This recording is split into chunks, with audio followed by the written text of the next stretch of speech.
Doctor Mohammad ইউনূসের সঙ্গে পাল্লা দিতে গিয়ে বা রাজনীতি করতে গিয়ে, প্রতিযোগিতা করতে গিয়ে বাংলাদেশ জাতীয়তাবাদী দল বিএনপির সবচেয়ে বড় সমস্যা হলো তারা কোনো অবস্থাতেই ডক্টর মোহাম্মদ ইউনূসকে রিড করতে পারছেন না, পড়তে পারছেন না। তারা কখনো কখনো মনে করছেন যে এই ভদ্রলোক সত্য বলছেন,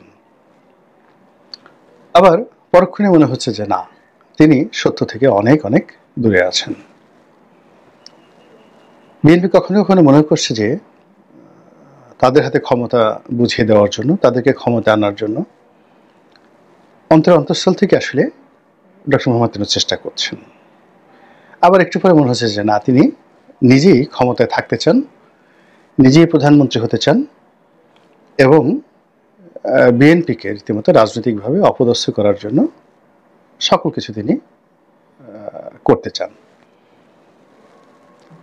তারপর তার বিভিন্ন ভাষণ, তার কথা, তার বডি ল্যাঙ্গুয়েজ সবকিছু দেখে তাদের মনে হয় যে এই লোকটি আসলে রাজনীতির তো জটিলতা বোঝেন না, সহজ সরল মানুষ, ঘুরতে ফিরতে একেবারে বলতে গেলে নিয়তির নির্মম পরিহাসে রাজনীতিতে চলে এসেছেন। কিন্তু এখানে থাকা কিংবা রাজনীতি করা বা প্রতিযোগিতা করা এটা তার ধাতের মধ্যে পড়ে না। তিনি যেভাবে কয়েকটি সাক্ষাৎকারে বলেছেন যে আমি তো আসলে রাজনীতির মানুষটা, অন্য ভুবনের মানুষ, সেখানে আমি ভালোই ছিলাম, আবার সেখানে আমি চলে যেতে চাই, আসছি, চেষ্টা করে যাচ্ছি, জানি না সফল হব কিনা, যদি সফল হই ভালো, আর যদি না হই তাহলে চলে যাব।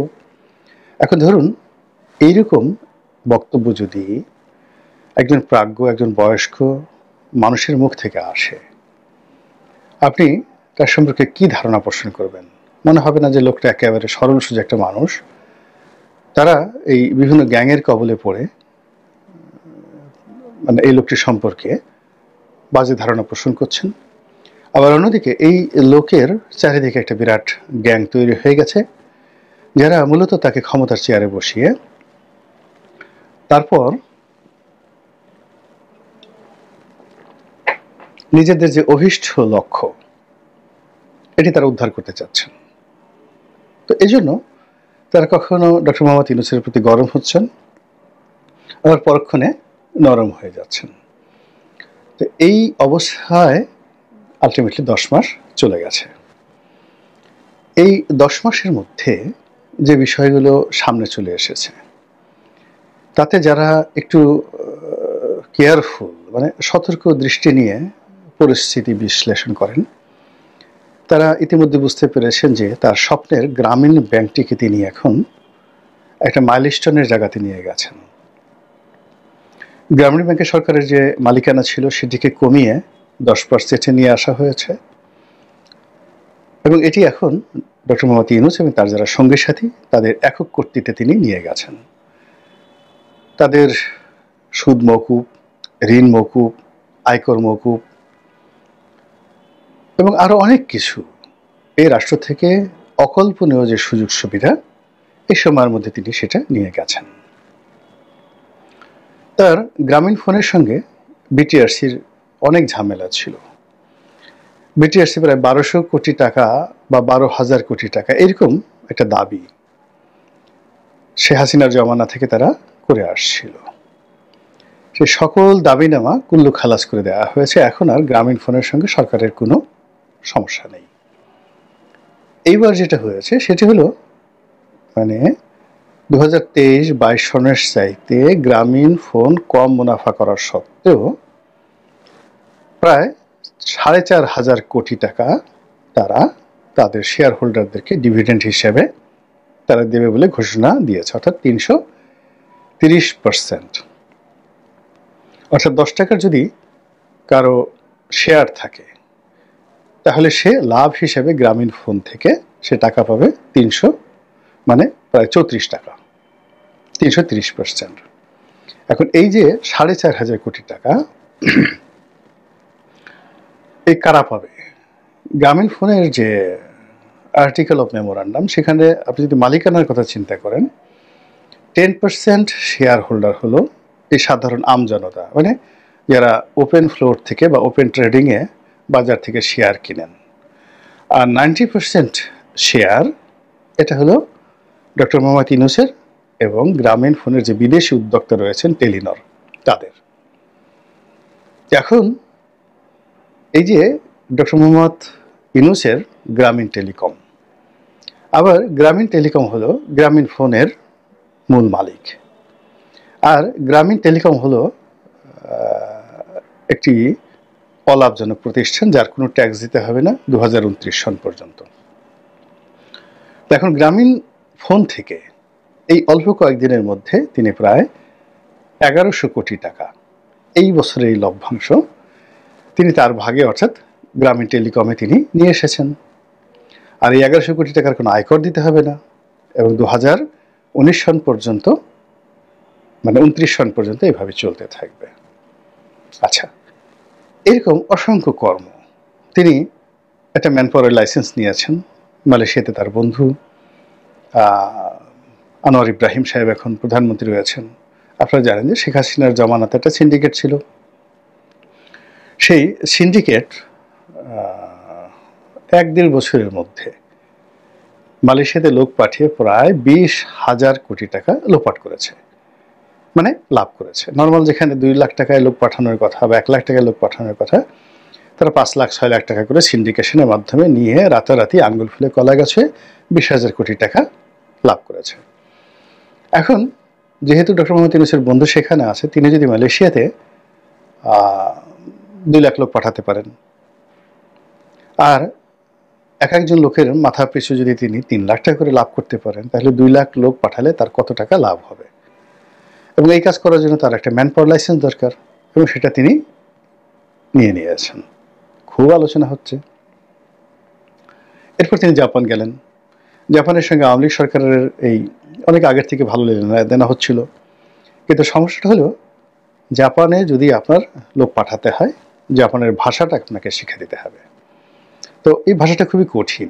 বাংলাদেশে অনেকগুলো জাপানি ল্যাঙ্গুয়েজ লার্নিং সেন্টার আছে, কিন্তু ওখান থেকে মানে ম্যান পাওয়ার তৈরি করে বছরে 1000 লোক জাপানে পাঠাবে বিভিন্ন জায়গাতে, এরকম পরিস্থিতি নাই। কিন্তু ডক্টর মোহাম্মদ ইউনূসের যে জাদুকরী হাত, সেই জাদুকরী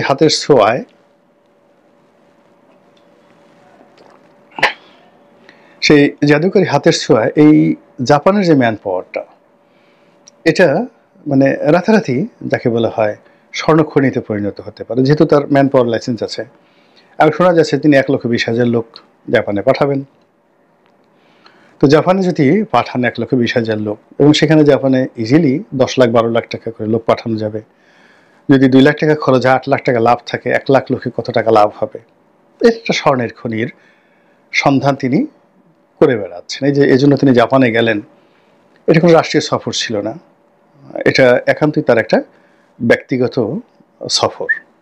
একটি প্রাইভেট কোম্পানি, প্রাইভেট প্রতিষ্ঠান তাকে দাওয়াত করেছে এবং সেই অনুষ্ঠানে বক্তৃতা দেওয়ার জন্য তিনি গেছেন। তিনি যে ইম্পেরিয়াল হোটেলে ছিলেন, যা কিছু করেছেন, আমি জাপানের রয়্যাল গেস্ট হিসেবে, রাষ্ট্রের অতিথি অর্থাৎ জাপান সরকারের অতিথি হিসেবে দীর্ঘদিন জাপানে ছিলাম। তো সেখানে রাষ্ট্রীয় প্রোটোকল বলতে কী বোঝায় ওটা আমি খুব ভালো করে জানি। তো সেরকম আমি দেখিনি সেখানে। তো তিনি সেখানে কেন গেছেন? মূলত তার যে ম্যান পাওয়ার ব্যবসা, তার যে 3-0 থিওরি এবং তার যে ইন্টারন্যাশনাল কানেক্টিভিটি রয়েছে, সেই জিনিসগুলো করার জন্য। তার সঙ্গে সাবেক প্রধানমন্ত্রী এসে জাপানে দেখা করেছে। আমি যখন ছিলাম আমার সাথে অনেক মন্ত্রী, এমপি, প্রধানমন্ত্রী যারা সাবেক, সবাই এসেছে, আমাকে সংবর্ধনা দিয়েছে। আমি একজন সাধারণ সংসদ সদস্য, টোকিও শেরাটন হোটেলে। তো সেখানে অন্তত 300 ডিপ্লোম্যাট ছিলেন, সমস্ত দেশের রাষ্ট্রদূত, জাপান পার্লামেন্টের মন্ত্রী, এমপি, সিটিং মন্ত্রী, এমপি সবাই ছিলেন। তো তারা মানুষকে সম্মান করে, কিন্তু ওনার তো এই অনুষ্ঠানে এরকম কেউ ছিলেন না। তো যাই হোক, এনিওয়ে, তো উনি এই যে কাজগুলো তিনি করে যাচ্ছেন, এরকম অসংখ্য ঘটনা।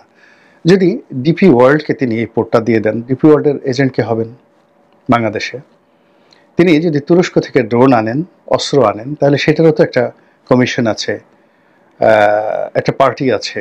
সরাসরি রাষ্ট্র এখানে যদি হয়ও, তবু এখানে দেয়ার আর ম্যানি থিংস, অনেক জিনিস রয়েছে এখানে। যদি আপনি রাশিয়ার যে রাষ্ট্রীয় সংস্থা গ্যাসপ্রম, তাদের সঙ্গে বাংলাদেশের সরকারের চুক্তি হয়েছে রূপপুর পারমাণবিক কেন্দ্রে। তা সেখানে শেখ হাসিনাকে জড়ানো হচ্ছে কেন? এটা তো রাষ্ট্র হয়েছে। তো সেখানে যদি ঘুষের ব্যাপার থাকে তাহলে ডক্টর মোহাম্মদ ইউনূসের জমানাতে যে আর্মস ডিলগুলো হবে বলে শুনতে পাচ্ছি, তাড়াহুড়া করা হচ্ছে, এখানে তার যারা ম্যাজিক বয় তারা বিশ্বের সব জায়গাতে ছুটে বেড়াচ্ছেন, বড় বড় আর্মস দেখছেন, বড় বড় ডিল করছেন এবং সেনাবাহিনীকে যাকে বলে অ্যাভয়েড করে।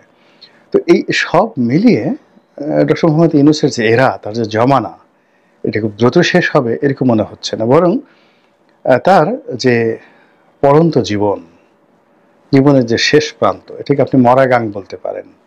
একটা মানুষ ৮০ বছর ক্রস করলে তার জীবনের যে প্রান্তিক সেটিকে মরাগাং বলা হয়।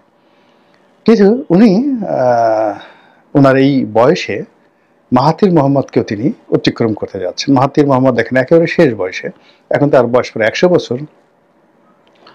তো তিনি সেই ৯০ বছর বয়সে আবার প্রধানমন্ত্রী হলেন, তারপরে আবার এমপি পদে দাঁড়ালেন, আবার পরাজিত হলেন। কিন্তু এত কিছুর পরেও তিনি কিন্তু এই ডক্টর মোহাম্মদ ইউনূসের সঙ্গে দেখা মানে এই জাপানে ওই প্রাইভেট কোম্পানিতে গিয়েছিলেন। এর কারণ হলো তিনিও প্রচণ্ড অ্যাম্বিশাস, তার ছেলেকে প্রতিষ্ঠিত করতে হবে, পেট্রোলিয়াম ব্যবসা তার ছেলেকে দাঁড় করাতে হবে, নানা রকম।